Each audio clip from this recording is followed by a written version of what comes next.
You read that it fell. Ignore my glitter packaging. I come packing, crafting. Hello, and thank you so much for joining me here on SewStitchHex. I'm Academia, and today I'm going to be doing a review of Rin Chupeco's The Girl from the Well. I am where dead children go. So, to read the back, it is, Okiku knows anger and pain. They are what she has felt before her life was brutally taken from her more than 300 years ago. Now a restless spirit, she wanders, seeking out those who viciously take the lives of children. Okiku always gets her vengeance. She has no remorse for the wicked. Until she meets 17-year-old Tark. Which is a weird statement considering he's not a bad guy. So I absolutely love this book. 10 of 10. Highly recommend. It is absolutely good. Which I think it's funny that I say 10 of 10 because I only have 10 of 10s and like 1s. I don't have anything really in between. Very few things do I have no or middle opinions about. Everything is typically like, oh my god. So this is a really good story. It's about our main character, Tark. Tarquin. That's how you say. He's a 17-year-old boy, and to make a long story short, summary of the book, and then I'll just talk about my opinions. So he is being currently possessed by this woman called the Woman in Black. Basically, you take these special dolls that the Miko or like kind of priestesses in Japan would have put the evil spirits in until they could burn this doll and get rid of them. So his mom used to be one of the Miko who would exorcise demons from people and put them in the dolls. Well, one of their other priestesses would take really strong demons into herself and then exorcise them when they had the big Audubon festival. I don't know how to say it, but it was like this big festival. They'd burn them, to get rid of the bad guys. Well, she ended up being overpowered by the demons and ended up losing her mind and kind of dying because of it. And she became what's known as the Woman in Black. So to stop the Woman in Black, the mom of Tarquin, Chiyo, goes and puts the Woman in Black in her son, who she left, got married, had a child. It's a baby, like 2 years old or whatever. I don't remember. He was like really small, like way tiny. And leaves, puts him in there, and then he's covered in all these tattoos that are meant to lock the demons in so that they can't escape.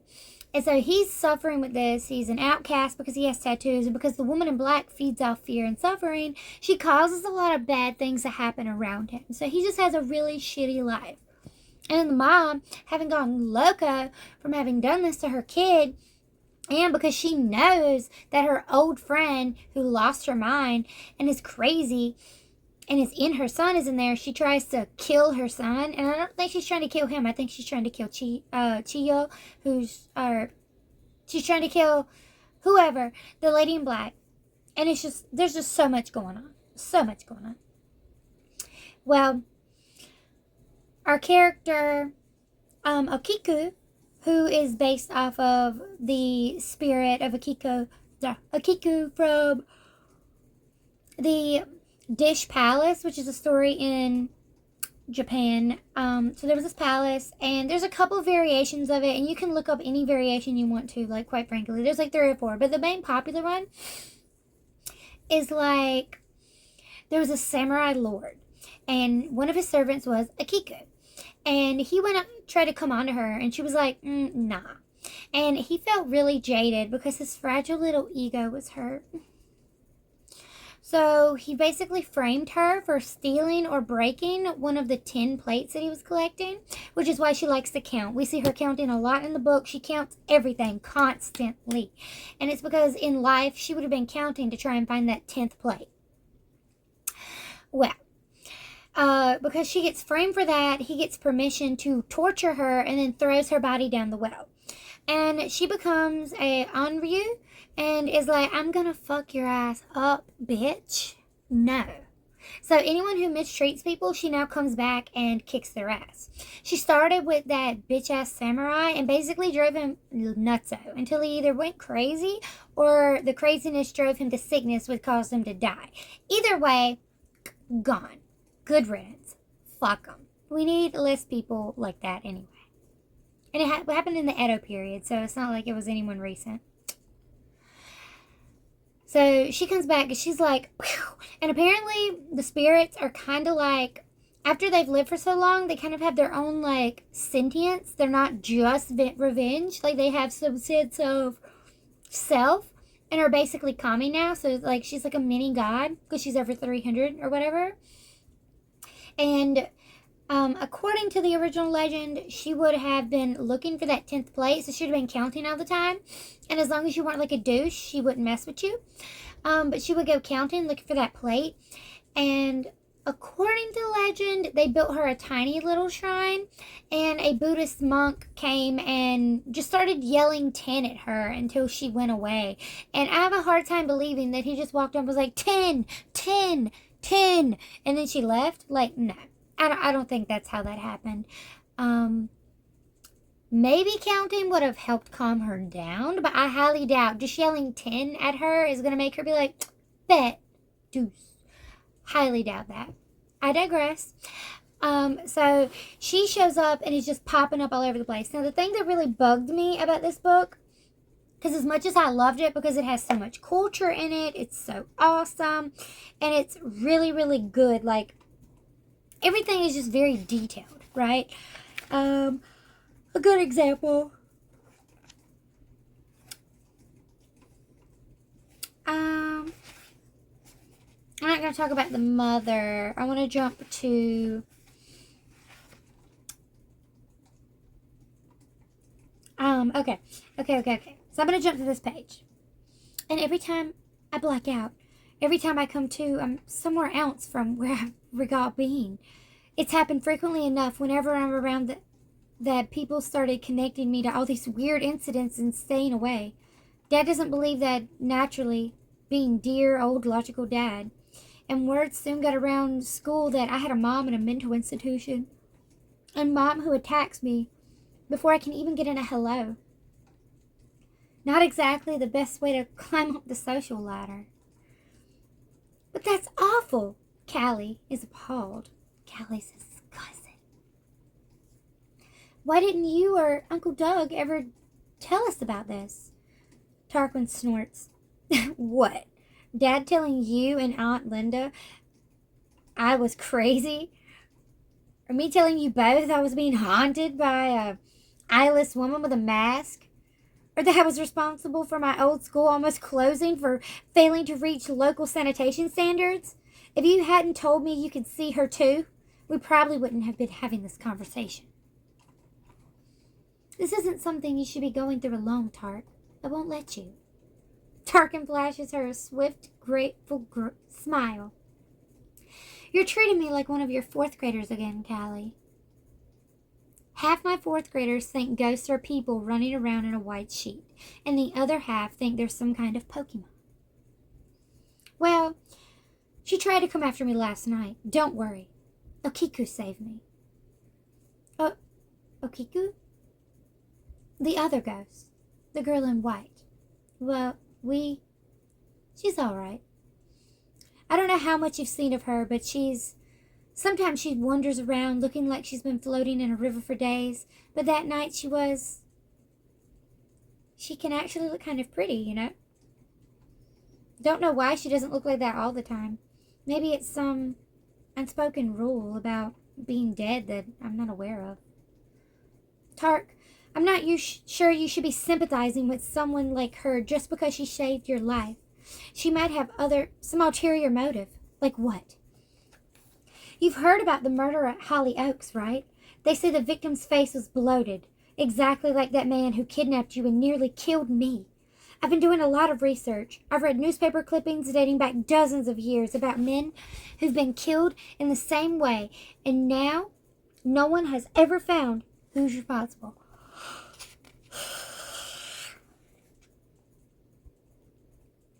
They've all been suspected of murdering children themselves, but many of them have never been arrested or convicted for a number of reasons. I think it's her, Tark. She's been traveling all around the world looking for people like them to kill. Okay, but like, I'm still not seeing a problem, Callie. Like, come on. She's killing child murderers? Explain to me the problem. A ghost doesn't have to go through the judicial system, and if they've gotten off for one reason or another, and they're a repeat offender, even if they're not a repeat offender, just once is enough. Come on, Callie. Like, you teach children, you should be rooting for our girl Akiku, because I'm rooting for her, okay? Yas, justice. And she sends them into absolute terror. Now, I will say, this does have a couple parts that are quite funny. So that's one of the more serious parts. Gives you kind of Grudge vibes or June-on Origins vibes. Maybe even, as it says on the back. Part The Ring, part The Grudge, and part The Exorcist. A fantastically creepy story, sure to keep readers up at night. Akiku is one of the most interesting YA characters to date. And I agree. I love Akiku. Bless. I already loved Samara, and I love Sadako, and every iteration that she has, forever stand, because why wouldn't I? She's had such a tragic history, and everyone wants to make her a monster. It's like, yeah, she's an Aryu. She's got problems. You know what? If that was me, I would too. No matter how many times you reiterate it, she's already been fucked over, and she's seeking revenge. Do I agree? Yes. Feel that rage. You deserve that rage. And I'm tired of people putting her down just because she's a woman with attitude. Oh, what? You're mad? So is she. Grow up. And I'm happy to let her express her anger, especially when it takes out child murderers. Fuck them. They deserve it. And if it makes her feel better, go girl, girl boss. Come on.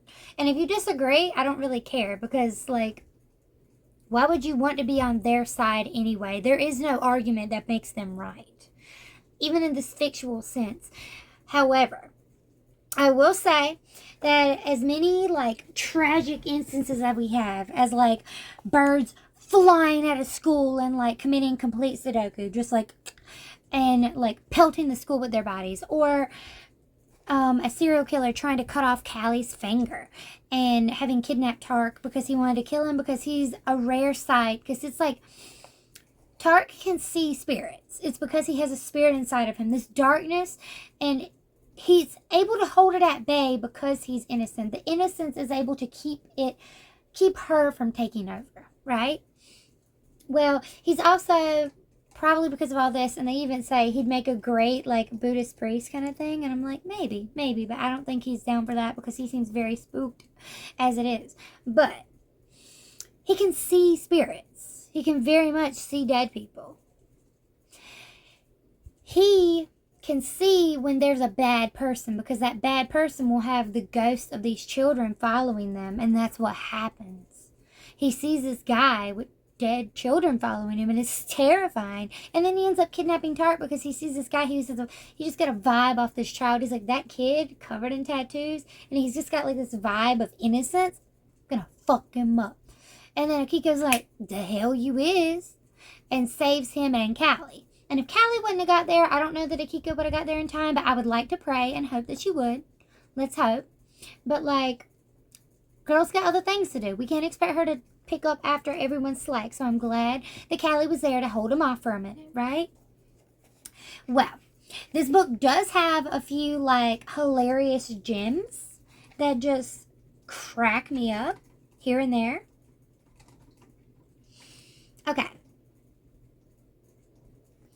Okay, so there's quite a few of letters back and forth between Callie and Tark, because there's a moment when he goes to Japan for a little bit, and Callie's back home, and then she ends up coming to visit, and, like, she ends up going with them, trying to help out.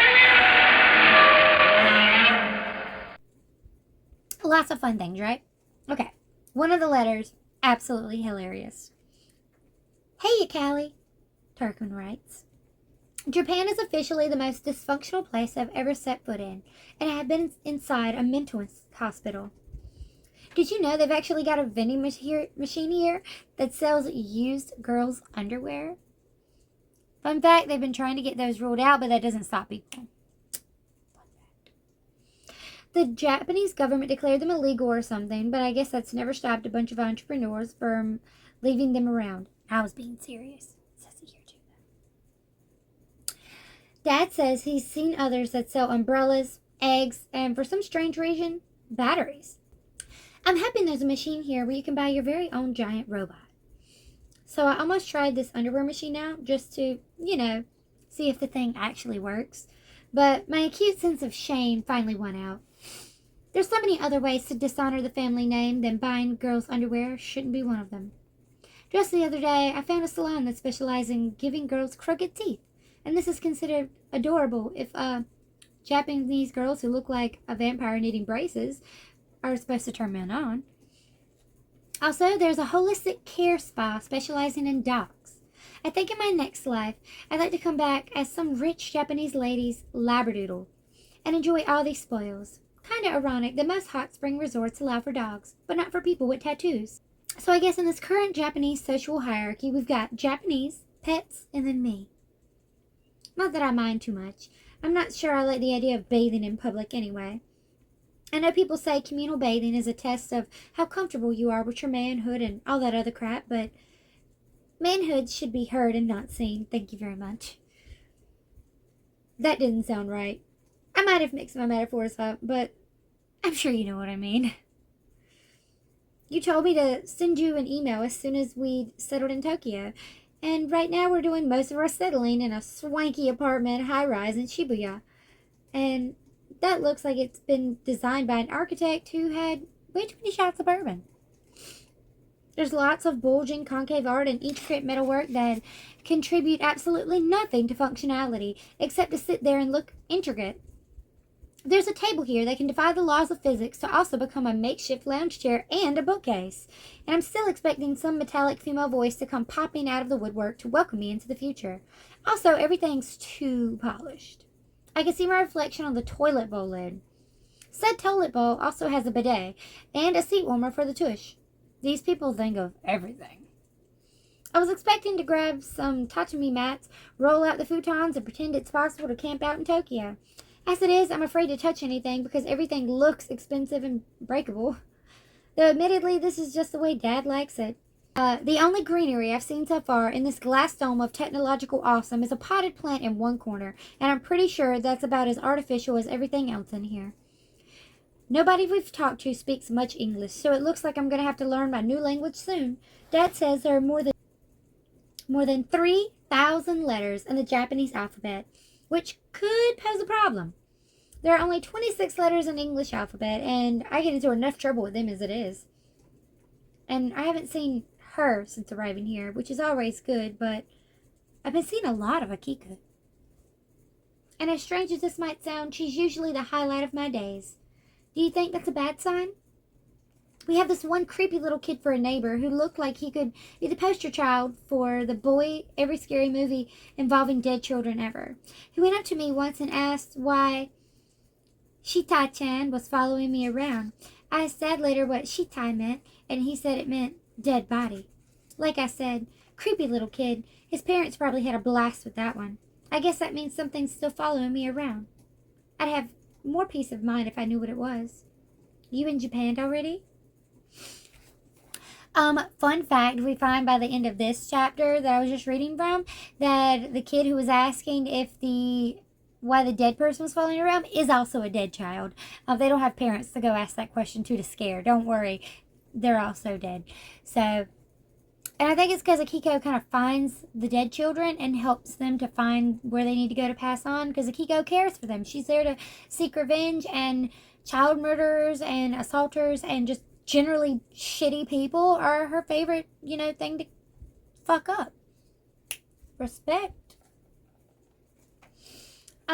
There is one chapter in here that, quite frankly, infuriated me. in more ways than one. I literally lost my mind for a minute. Okay. Maybe it's because I know the case very well, even though I can still not pronounce her name correctly, and I am so sorry for that. I got Junko. I can do her first name. And if you know who I'm talking about, because it's a Japanese case, I'm sorry. They imply that's what's going on here. I will say, like, maybe they didn't do it intentionally, but how could you not? Because this is the opening. First of all, the chapter is called Boys. And they're not just boys. They're monsters. And they got away with it. Like, fuck those guys. Fuck them. That case makes me so angry. Makes me so angry because I'm really into true crime. And that makes me want to scream. Okay. The boys do not yet know that they are about to die. Still in their high school uniforms, they watch television. They laugh and tell tall tales and trade stories as the night wears on.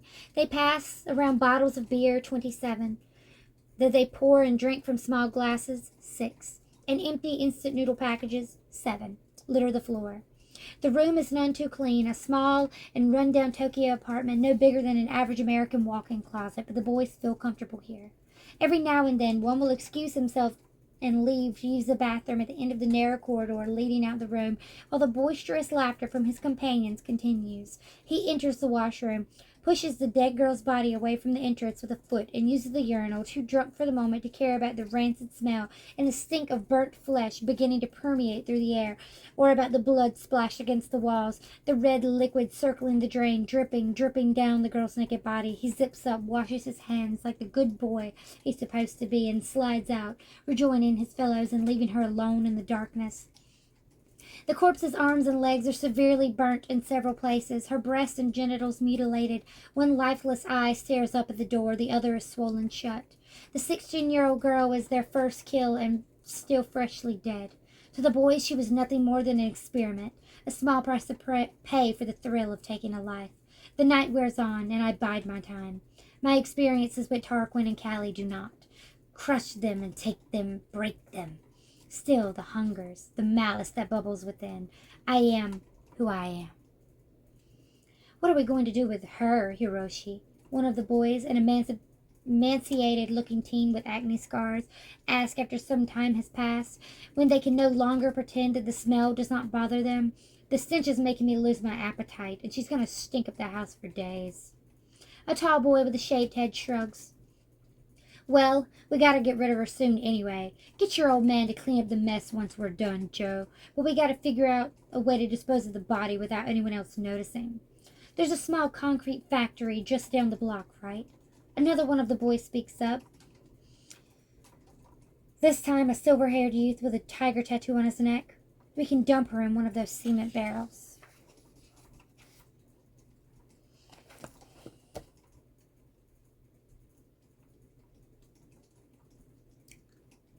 This chapter is the only chapter, like, I understand its significance and I appreciate the intent to give her justice, because Junko did not receive justice. No matter how you look at the case, everyone failed her. But fictional justice feels like a slap in the face. It disgusts me. It's like a fan fiction of you wanting her to have peace. Because Akiko comes in and is like, she fucks him up. I will say that. She comes in and at one point, like, okay, so the guy, half of his face is bloated and swollen, and he flops helplessly across the wooden carpet. Which I don't know how the carpet is wooden. I guess it's one of those, like, roll out, but that doesn't feel like a carpet to me. A gutted fish out of water. Hoop, he croaks. Hiroshi! Something gurgles by his side. Shaved head sees me standing by the ceiling for the first time, watching him with my pupilless eyes and my hollow, open mouth. Shaved head flees, ignoring his dying friend's garbled pleas. He races through the hall. Tetsuyo, he screams. Koichi, Where the hell are you guys? Fuck. He shoves open the door, leading into a small storage room, but steps back, frightened, when two of the other boys come tumbling out. Both are also dead. Scraggly Beard's eyes are rolled so far into his head that only the whites are showing, and Glasses suffers from deep claw marks that rake across his face and tear through his clothes. Like the Mohawk, both their faces are putrefied, decomposing. Hiroshi! Agnes Scars is running towards him, and Shaved Head is relieved to find him still alive, though every inch as terrified as he. What's going on, Hiro? He wails. Yasushi Chan's dead. His voice trails off as he stares down, shocked, at the two other dead boys at his feet. There's nothing we can do for them now. We gotta get out of here. And then, skip ahead. And she's like, Hiroshi, he whimpers. It is the last thing he will ever say. I drag him into the confines of the wardrobe, the door sliding shut behind us. And then he proceeds to try and destroy the wardrobe. And then she kills him regardless, right? And then it's frenzied, like a possessed man, he begins to pull the heavy pieces of timber away from the floor. When most of the wood scraps have been discarded, he burrows into the pile of clothes, pawing through them until something snags his foot, forcing him to land on a body. It is the body of the dead girl, arms folded across her naked chest, her eyes open. Her bloodied hands reach up to cup either side of the boy's cringing face, almost caressingly. She even smiles. But those same bloody hands tighten inexorably around him, and Shaved Head is yanked forward into her waiting mouth. It is hours before either of the old couple can be persuaded to leave their table, but when the aging man sweeps the strewn clothes away with a trembling hand, there is no trace of either the boy or the dead girl. It is her decision. Unlike the other souls that I have saved, this girl does not glow, does not rise up to the sky. Unlike the other souls, the prolonged violence of her death has warped her into the creature of malice standing before me. Unlike other souls, she is much like me. She has not changed. Her skin still bears the marks of the torture she went through in the moments before her death. This is clear in the lacerations on her body, in the ruins of her face. Like me, she has exacted her revenge against her tormentors, but her loss of innocence from such actions ensures that she cannot cross into the light like me. She cannot leave, and is instead doomed to wait forever on dark shores, straining for glimpses of stars. She understands this. Still, a smile curves along what is left of her mouth. She bows to me, for even spirits can understand gratitude, and turns to leave, the night soon swallowing her up. I should not feel sorrow that she chose of her own volition to take the same path I now walk, but I do. I am beginning to understand that there are better things than retribution. I, too, leave this terrible place, this little apartment of bodies. There are no souls to save here. Anything worth redeeming left this place many, many years ago. Instead, I wait for the break of dawn. I find an empty shed washed clean from the stink of the living and slip back into hibernation. Briefly, I contemplate returning to Tarquin's apartment instead, but I do not. For the first time in as long as I can remember, I feel unclean, impure, uneasy. So it is this little shed in Tokyo that I wait for Callie to arrive. So, I think you can understand why, clearly we understand what this case is referring to here, because they reference 2 or 3 different individuals who've committed crimes, and this one here struck me very, very intently, and I'm sure that was that was what was supposed to happen, because it's like, yes, I do believe she could have become an Onryu from the horrible mistreatment and the fact that she never received justice for her case. No one was punished. They really just walked free. Nothing really happened but a slap on the wrist, and no one really gave a shit. And so reading this chapter made me so mad. I literally read one chapter afterwards to clean the palette a little, and then put the book down for like a month. I've been reading this since like November, and it's almost it is August. So it's like, what? I couldn't get past it. I needed some time, because it infuriates me. Like, I wanted her to have real justice, not fantasy justice, and bringing it up just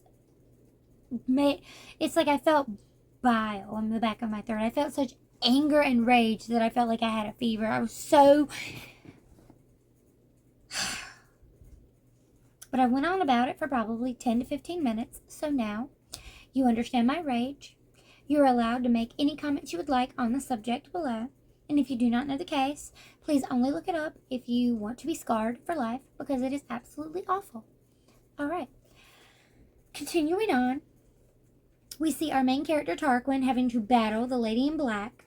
And part of it involves how the Lady in Black snuck out to murk his mom, and she needed to be taken to her ashes when she had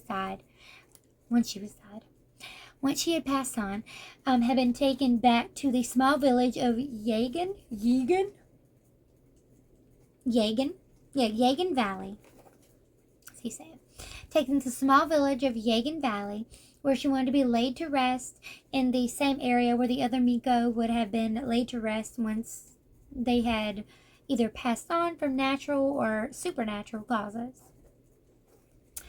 And in this case, she is laid there, and then the dad has to go back to Tokyo for some work, and then they try to perform basically their own exorcism, which involves Callie having to be like a badass and use intuition and Akiko as her secret weapon to help exorcise the Lady in Black from Tarquin. And then he is unresponsive, and because he's never been a hollow like shell, he's always, ever since he was a child, had something possessing him. So the big like kicker at the end that I do think was pretty cute, not something I really thought was going to happen, but pretty cute, was that Akiku willingly possesses, she kind of inhabits his vessel so that he can survive. And either when she gets to the part where he's like karmically like level so he can handle himself, or once he has enough spiritual strength to not need her there, she's going to step out and do her own thing. She's just kind of inhabiting him now. And I thought that was really cute. Callie does not trust her still, but there is a book 2 that I'm going to be reading, which I'm hoping is when he's able to grow out, which Akiku made it clear that she's fine with like waiting until he dies if that comes first. I mean, you gotta think, what is like 50 to 60 years on average, when you've already lived 300? It's like a drop in the hat. So she doesn't mind staying there.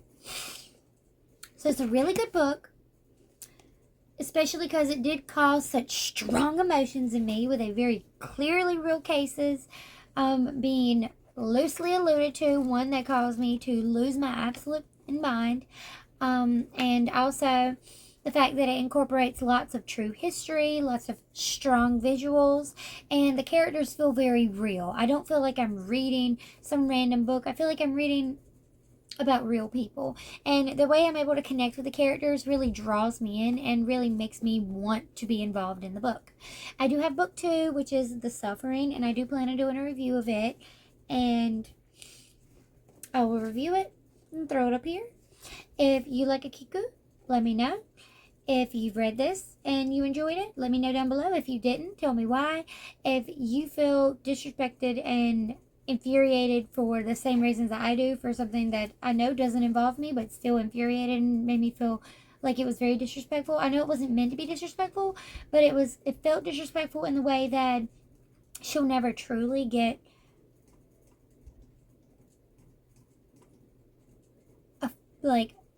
she'll never truly get that peace. And showing her in this way, and even showing her as an Onryu, makes me even more infuriated, because while that does make sense as something she would be, I feel like it makes me even more angry about the case that really happened. All of it just infuriates me more, and I feel like maybe it shouldn't have been in there. That if that was gone, it might have improved the book. It may have taken something away, but I think I would have been happier. I don't know if that's just me. Let me know down below. And if you don't know or you don't care, you can tell me that down below too. I care a lot, clearly. All right. Let me know what you thought down below. If you've read it, please let me know. If you want to read it, just be warned that that is in there. It doesn't go into excruciating detail. Like, yes, it does mention what's happened, but it's nowhere near excruciating details of actual things that happened. It's just enough to give you the mental idea that something has happened. So if you can piece things together, you can figure it out yourself. But it's not detailed like, I don't know, Ostoichi's work. So, yeah. All right. I hope you guys have a wicked evening, and I will see you here next time on SewStitchHex. Bye.